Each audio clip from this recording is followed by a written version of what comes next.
Good evening, I'm back. I am your host, Jack Remington, of the Jack Remington Political Analyst channel. Today's video is completely dedicated to a true American patriot who gave his life helping others. And that person is Specialist Bishop Evans of the National Guard of Texas.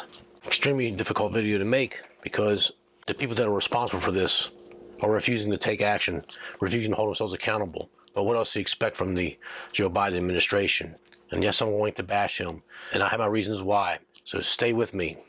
The Guardian from the United Kingdom comes out with one of the best articles about this whole entire incident, and the article is titled, "Body Recovered of Texas Border Soldier Who Drowned Trying to Save Two People." The subheading says, Bishop Evans jumped into the Rio Grande on Friday to save two people he thought were struggling to swim across. Written by Ramon Antonio Vargas. So there's a photo here of shipping containers lined the area near the Rio Grande River in 2021 in Eagle Pass, Texas. Photographed courtesy of Sergio Flores, AFP, and Getty Images. Search crews on Monday recovered the body of a Texas National Guard soldier who apparently drowned 3 days earlier while trying to save two people he believed were struggling to swim across the Rio Grande near the U.S. southern border. The 22-year-old soldier, Bishop E. Evans, was working in Eagle Pass as part of a border security operation under the direction of the governor of Texas, Mr. Greg Abbott. Evans' superiors hailed him as, quote, selfless, end quote, and condemned the people he was trying to save as suspected drug traffickers attempting to enter the country without permission. Quote, "We are devastated by the loss of a member of our Guard family," said a statement from leader of Texas National Guard Major General Tom Switzer. "We recognize the selflessness of this heroic soldier who put his life above others in service to our state and national security." End of quote. Evans shed his radio and body armor and jumped to the Rio Grande to rescue two people he thought were drowning about 8:30 a.m. Friday. He did not resurface, prompting divers and boat crews to search along the river for signs for him for 4 days. The river's infamously swift currents forced crews to temporarily pause the search at least twice. The two people whom Evans was trying to help safely cross the border, the U.S. Customs and Border agents detained them both. The pair are accused of being involved in illicit transnational narcotics trafficking, as said a statement from the Texas Military Department, which administers the state's National Guard. Evans joined the Texas National Guard in May 2019, state military department officials said. He later deployed to Kuwait and would occasionally travel to Iraq to support special operation forces. Evans earned the opportunity to work in Iraq through his dedication, talents, and tactical prowess, Texas military department officials added. So I'm going to skip over the rest of the article. You can read it for yourself. Then I want to read the next article. This is from the WFAA.com. And the article is titled, quote, "That's who my baby was. Family of Texas Army National Guard soldier who died trying to save migrants described him as a selfless hero." It says, the grandparents who raised Texas Army National Guard Specialist Bishop Evans said they were not surprised to learn that he died while trying to rescue others. So I'm going to skip through the hard part here. Monday, the family gathered for a press conference. His grandmother, Joanne Johnson, told WFFA, quote, "He wouldn't ask you who you were before he tried to help you. He just wouldn't. It doesn't matter your nationality, how you look, your hair color. That's who my baby was." End of quote. Quote, "It has been very tough to say the least because the whole not knowing," Johnson said. "The searching part has been very hard to withstand." End of quote. "We can move forward, we can start healing, and the family can grieve, and then we can move on," Johnson said. End of quote. "Bishop loved to dance, so I'll miss that," Johnson said. "Their hearts are hurt, but instead they want to focus on love. The family only asks for prayers as they try to heal." His grandfather, Danny Johnson, fought back tears as he talked about his grandson. "He would help you in need. He would die for you. He did die. He's going to be missed and always be loved and carried in our hearts," Danny said. "We want to be positive about Bishop because he was a positive person, and I would like to leave it at that." End of quote. To his loved ones, he was always a kind-hearted helper, and now everyone knows it.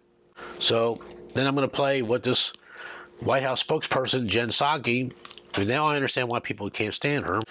I know she's just doing her job, and I've given all the spokespersons a lot of slack by default because they're representing the person that's elected into the White House. When all else fails, well, he didn't work for us, he worked for the Texas National Guard. In her first two sentences, she had 22 misspeaks or what they call the verbal hiccups for video editing.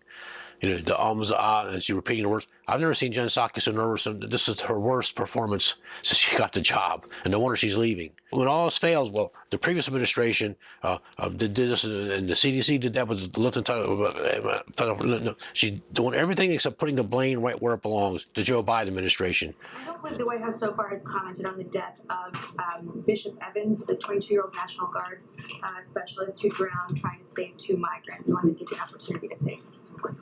Yes, thank you for that, Jackie. And the news of the confirmation that his body had been found was confirmed just a couple of hours ago. I would note that, of course, our heart goes out to his family and to his loved ones. To confirm all the specific details, he went missing on Friday following his selfless efforts to rescue 2 migrants who appeared to be drowning and who were trying to cross a river in Mexico that went to the United States, went into the U.S. Of course, we know that National Guard personnel, including him, risk their lives every day to serve and protect others.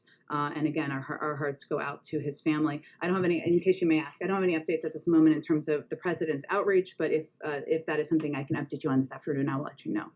Well, of course, we are mourning the loss of his life, and we are grateful for the work of every National Guardsman. I would note that the National Guard work for the states, and so he is an employee of the Texas National Guard, and his efforts and his operation were directed by there, not by the federal government in this effort, in this apparatus. We've long stated that our immigration system is broken. There needs to be more done to invest in smarter security, to have a more effective asylum processing system, and we would welcome any efforts for any elected officials to work with us on that. Well, I would just say if we just dial it back a few years to kind of what we inherited here, the former president invested billions of dollars in a border wall that was never going to work or be effective, instead of working towards comprehensive immigration reform. As part of the president's proposal he put forward on his first day in office, he proposed investing in smarter security at the border, something he'd be happy to work with governors on, and certainly we're open to having that conversation whenever they're ready to do that. Go ahead, Lisa. That was a Joe Biden decision, okay? That wasn't a Donald Trump decision. Donald Trump had everything under control, and they won't admit that. And it's been so long now, it's been almost a year and a half that Trump's been gone, that most people are going to forget. And that's what these spokespersons is banking on, that most people don't care, most people are going to forget anyway. Well, I'm not going to forget, and I'm not going to forget because of Mr. Evans. I'm going to say it, and I'm leaving it on my channel. If Donald Trump was president, he would still be alive. The Remain in Mexico policy would have been just that, remain in Mexico. I know in my heart that the chances of Mr. Evans being alive are 99.9% had Donald Trump still been president. So when you steal elections, when you do things and you convince the world that, oh, well, it was the most clean election ever possible, but we're not going to allow audits, and tell Bill Barr, yeah, well, there was some cheating, but just, tell Donald Trump we're not going to help you. And this is the results. And the results are disastrous for this country. And this Mr. Evans, we salute you. I'll remember you. Okay, I'll remember you. So you don't have to worry. And this video is going to be made permanent. Unless YouTube kicks off, I'll put it on Rumble. I'll put it on Rumble anyway.